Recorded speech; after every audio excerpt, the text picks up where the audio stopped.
মুখ্যমন্ত্রীর বিধানসভাতেই সরকার পোষিত স্কুলের বেহাল ছবি। স্কুল চলাকালীন বৃষ্টির মধ্যেই বিপত্তি, ক্লাসরুমে জল ভরে যায়, দেওয়ালে হাত দিয়েই শক লাগে পড়ুয়াদের। পরিস্থিতি ভয়াবহ হওয়ার আগেই পড়ুয়াদের বের করে নিয়ে আসা হয়। বুধবারের ঘটনার পর থেকেই পঠন পাঠন বন্ধ ভবানীপুরের এলগিন রোডের ক্যাথিড্রাল মিশন হাই স্কুলে।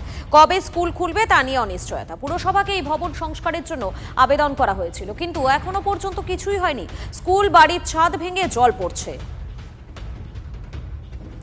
শতবর্ষ প্রাচীন ক্যাথিড্রাল মিশন স্কুল, সেই স্কুলে এখন নয়া আতঙ্ক বললে ভুল হবে, কারণ দেওয়ালে হাত দিলেই মারছে কারেন্ট শক।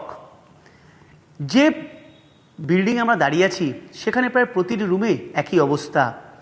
বৃষ্টির জল পড়ে বিভিন্ন বিদ্যুতের তারে সেই জলের পড়ায় বিদ্যুতের শক মারছে দেওয়ালে হাত দিলেই, যে কারণে গত বৃহস্পতিবার থেকে টেম্পোরারি এই ক্লাসগুলোকে সাসপেন্ড করা হয়েছে।